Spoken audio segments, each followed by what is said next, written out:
বন্ধুরা, আগের দিন তোমাদেরকে ব্যান্ডেল চার্চটা ঘুরিয়েছিলাম, মেলা দেখিয়েছিলাম, খাওয়া দাওয়া করেছি, সেটুকু তোমাদের সঙ্গে শেয়ার করেছিলাম।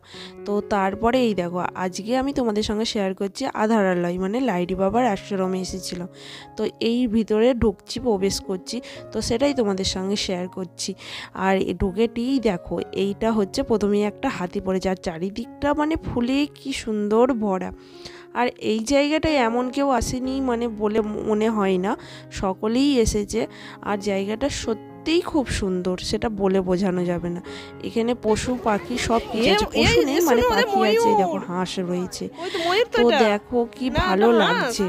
ওইটা ও কি ধরনের হাঁস এগুলো নাম জানিনি। ওগুলো তো রাজহাঁস, বড়গুলো রাজহাঁস, কিন্তু এগুলো কি হাঁস?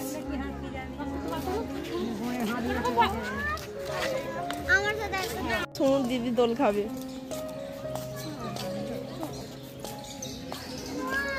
ওই তো ওদিকে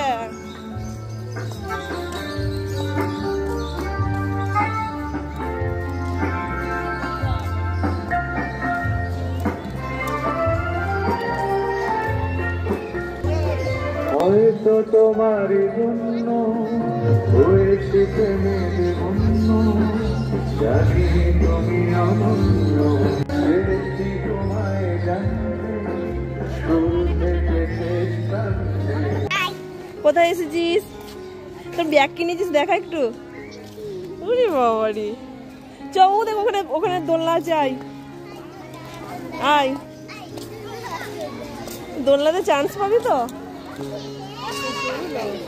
প্রচুর লোক, দোলনায় চান্স পাবি তুই, সেটাই হচ্ছে সন্দেহ।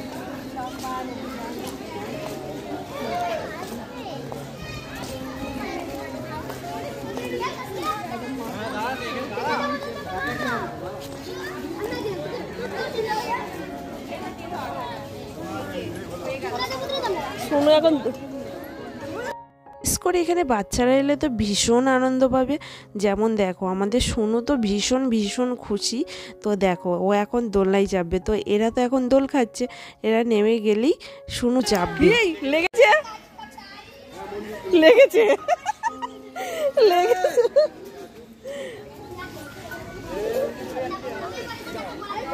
এবার মনে নে খা একটু। তোমাদের দুজনের কারোর জন্য এটা নয়, দুজনেই নেমে যাও। আমরা তো শুনতেই পেলে, ওদেরকে তো দোলনাতে উঠতেই দিল, মানে আমার মেয়েকে। আর ওপাশে কিন্তু একটা মোটা সোটা ছেলে বসেছিল, দোল খাচ্ছিল। কিন্তু বলো, যারা রোগা তারা কিন্তু এতে বসে দোল খেতেই পারে, তাতে যত বড়ই হোক না কেন। হালকা মানুষ উঠলে এমন কিছু হবে না। তো যাই হোক, নামিয়ে দিল। মনে হয় মন্দির খুলিনি বলে এত ভিড়, তাই তো? মন্দির এখনো খোলেনি, 4টে বাজলে তবে খুলবে। ওখানে মন্দিরটা খোলেনি, ওই জন্য এত লাইন। 3:30 বাজে, আর আধ ঘন্টা। 4টের সময় খুলবে। দেখো বন্ধুরা, আগে যখন এসেছিলাম 5-6 বছর আগে, তখন ধরো এরকম তো মানে সিস্টেমটা ছিল না, তখন অন্য সময় এসেছিলাম। আর আজকে মানে কি বলতো, এই সময়টা ওকেশান চলে, ব্যান্ডেল চার্চেও ধরো ওকেশান, তারপরে এই মানে ছেলেপিলেদের পরীক্ষা শেষ হয়ে যায়, সবাই ঘুরতে বেরোয়। তার জন্য না এখন সিস্টেমটা পুরো আলাদা করে দিয়েছে। তো দেখো, এখানে এখন মানে প্রচুর একা বেঁকা রাস্তা, মানে বাঁশ দিয়ে ঘিরে, মানে সোজা পথটাই কত বাঁকা করে মানে ঘিরে দিয়েছে। আর দেখতে পাচ্ছ কত লাইন পড়েছে। আসলে 4টের সময় মন্দিরটা খুলবে, তার জন্য এত লাইন। তো আমরা ঘুরে চলে যাচ্ছিলাম, জানো তো। তারপর মনে পড়লো যে না বাবা, দাঁড়িয়ে যাই, যদি লাইন না পাই। নে সুরক্ষা থাকবে। ও দেখো ওখানে থলে দিচ্ছে, থলে নে। টোকেন আরে এসো না, চলো খালি পাশে দূর দাঁড়াও না রে বাবা। টোকেনটা ধর। চলো চলো আমার টস কাম হয়ে গেল। শুধু লাইনে চো, লাইনে চো, লাইনে আয়। কোথায় রাখবো এটা? এইটা কোথায় রাখবো? বস্তা আমাকে দিবি। দিশার কাছে এ মানে দাঁড়া যাস না, টোকেনটা হারাবি না। বলতে পারো এখানটায় এলে একটা শান্তিরময় জায়গা, এত যে ভালো লাগে কি বলে বোঝাতে পারবো না। তো দেখতেই পাচ্ছ মন্দিরটা, তো চলো ভিতরে প্রবেশ করি। অনেকটাই তো বললাম না, বাঁশ দিয়ে ঘিরে এদিক সেদিক দিয়ে অনেকটা আঁকাবাঁকা করে তবে যেতে হচ্ছে। তবে ভিতরে তো অ্যালাউ নেই ক্যামেরার, মানে ফোনের অ্যালাউ নেই গো, তাই তোমাদেরকে ভিতরে মন্দিরে কী কী দেবতা আছে না আছে দেখাতে পারবো না। তবে খুব সুন্দর, এখানে সব রকম দেবতা আছে জানো তো বন্ধুরা।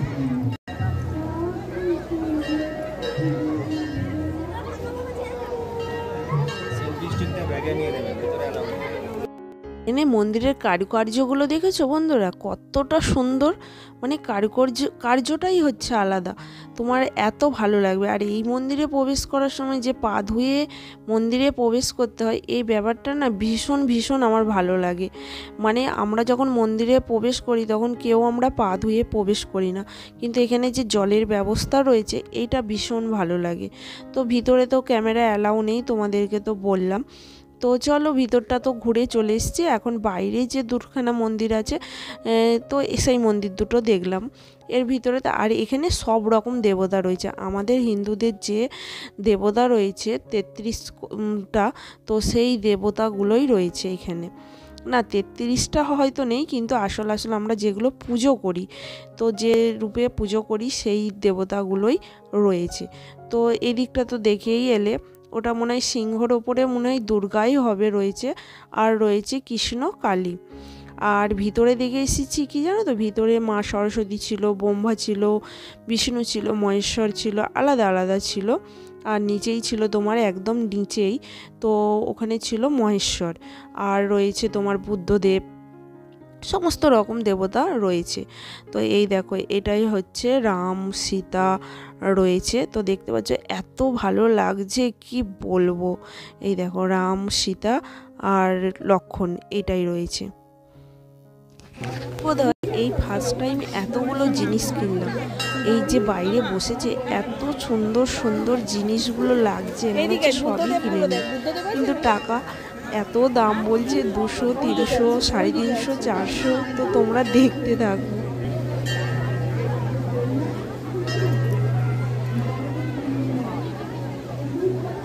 এগুলো কেমন ডেট আছে দাদা বুদ্ধদেবগুলো? কোন বুদ্ধটা বলুন? ওই তিনটি কত করে বলুন?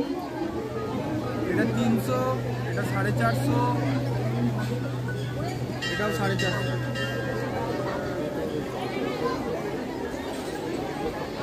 আর এই সামনে ছোটগুলো কত করে? 300, 400, 450। 220, এটা 230, এটা 700, এটা 600, এগুলো 350। আর ওইগুলো 1350 তিনটে।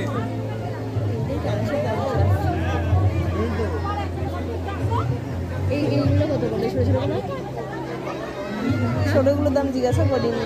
এই ছোটগুলো 120। ছোটগুলো নেবে? কোনটা নিবি এবার দেখ। কি নিবি তুই? হ্যাঁ এই সামনে একটা আর তার পরেরটা। আর ওইখানে একটা কালী ঠাকুর আছে। 120। ওই দেখো আরেকটা 120। সেটাই তো দেখছি। এই গণেশ ঠাকুরটাকে কি কিউট দেখতে।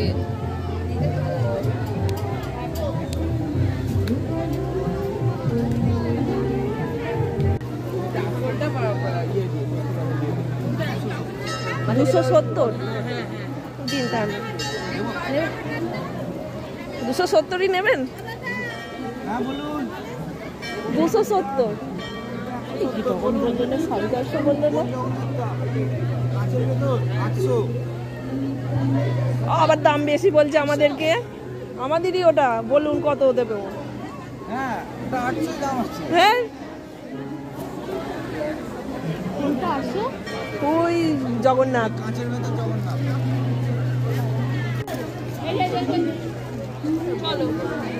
এই ভেতরটাই কি আছে দেখে দিয়ে যাবো। দেখ জামা কাপড় বিক্রি করছে। বলছি এতেও কত ব্যবসায়, জুতোতেও ব্যবসা। এই জামা কাপড় বিক্রি করছে। এই দিক দিয়ে মেলা বসেছে এখানটায়। ও এই দিক দিয়ে ব্ল্যাঙ্কেট, এই জামা কাপড় নেবো না।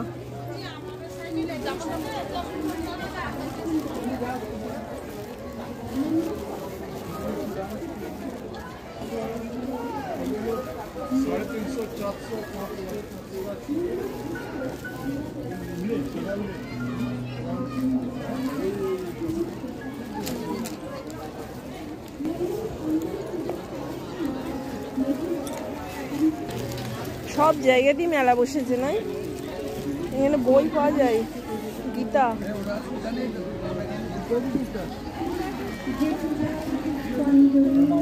ভালো না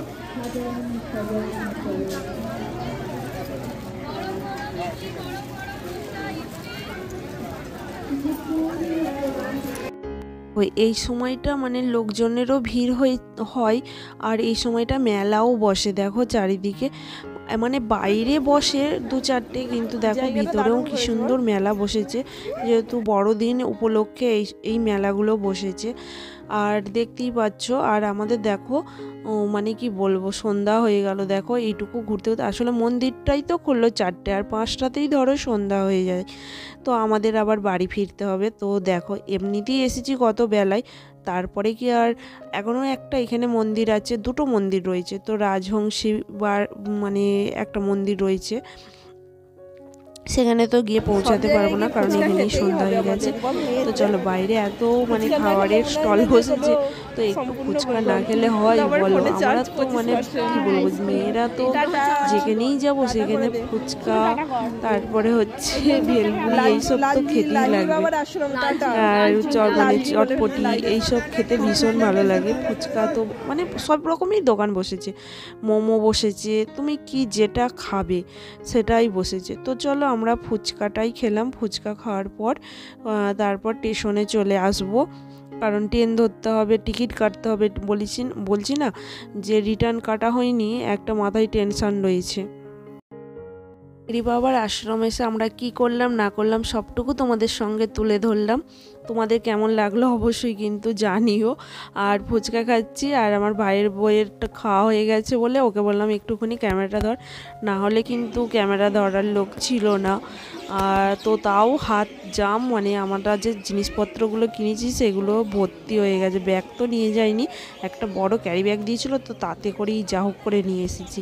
তো আমরা দেখো এই প্ল্যাটফর্মে দাঁড়িয়েছিলাম, দাঁড়িয়ে থাকতে থাকতে না, তো বন্ধুরা দেখো আমরা গিফট কিনে নিয়ে এসেছি অনেক। তো দেখা একটু ঘোড়ার ছবিটা, এই যে ঘোড়া দৌড়াচ্ছে, এই ছবিটা কিনে নিয়ে আসা হয়েছে। বললাম তো গিফট নিয়ে এসেছি যেগুলো, সেগুলো তোমাদের সঙ্গে শেয়ার করি।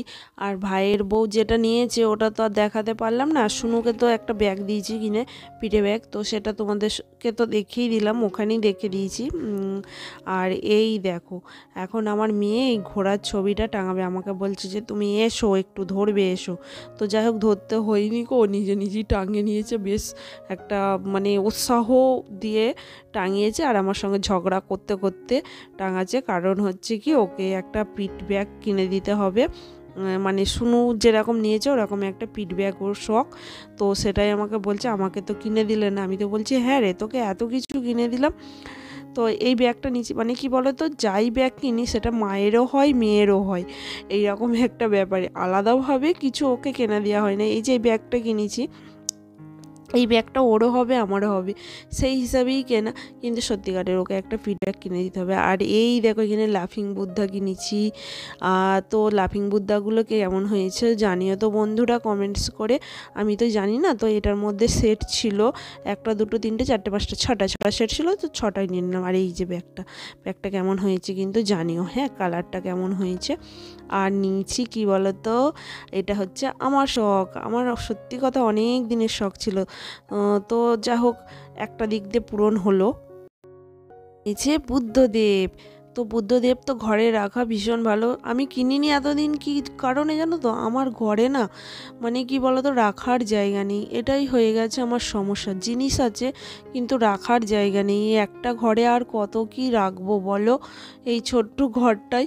তো কি করব বলো, মেয়েকে বললাম যে লাভিং বুদ্ধাটা শোকেসের ভিতরে সামনে রেখে দে, নয় সরি, যেগুলো কেনা হয়েছে সেগুলো এখন আনবক্সিং করা হচ্ছে। এর মধ্যে কি আছে, একটা শুধু সাদা সরস্বতীটা নেওয়ার ইচ্ছা ছিল খুব, সেটার এটা আমি কিনেছি, কিউট। রাধা কৃষ্ণ, খুব সুন্দর লাগছে।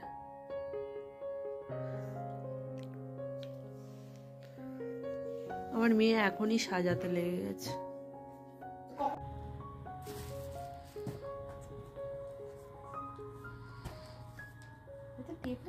না সামনের দিকে খোলে।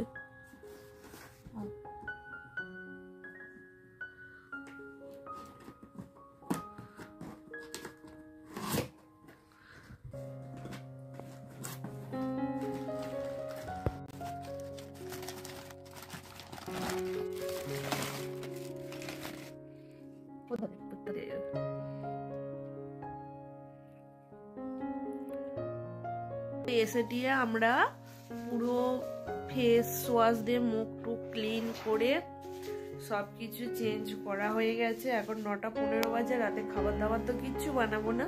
কর্তামশাইকে বলেছি রুটি তরকা কিনে নিয়ে আসবে, রুটি তরকা নিয়ে আসবে। আর গিফটগুলো কেমন হয়েছে অবশ্যই, সত্যি আমার মাথাটা গেছে বন্ধুরা, আমার জিনিসগুলো কেমন হয়েছে। মানে আমরা যে কিনে নিয়ে এসেছি ব্যান্ডেল চার্জ থেকে ব্যাগটা নিয়েছিলাম, আর ওইগুলো নিয়েছি তোমার লাহিড়ী বাবার আশ্রম থেকে। কেমন হয়েছে অবশ্যই কিন্তু জানিও বন্ধুরা। হ্যাঁ, আর বুদ্ধদেবটা সত্যি আমার অনেক দিন থেকে শখ ছিল একটা পিতলের নেব, কিন্তু যাই হোক একটা মার্বেলের হয়ে গেছে, বললো এগুলো মার্বেলের। তো চলো দেখে কথা দেখে বুঝতে পারছো প্রচুর ক্লান্ত, 9:15 বাজে। হ্যাঁ ওখানে রেখে ভালো লাগছে, তো সাজিয়ে রেখে দিয়েছে ওই যে মানে কম্পিউটার টেবিলের পেছন দিকে বন্ধুরা, কম্পিউটার টেবিলের পেছন দিকে রেখে দিয়েছে। কিন্তু কি বলতো, ওখানে আমার দেয়ালটায় একটা তাক তাক করে নিলে আরো বেশি বড় বড় হাই উঠছে। তো চলো টাটা, গুড নাইট, শুভরাত্রি, রাধে রাধে, জয় নিতাই। চলো, কোথাও বেড়াতে গিয়েও শান্তি নেই, ক্লান্ত হয়ে যায় সারাদিন ঘুরে ঘুরে। তো চলো tata, good night, good night.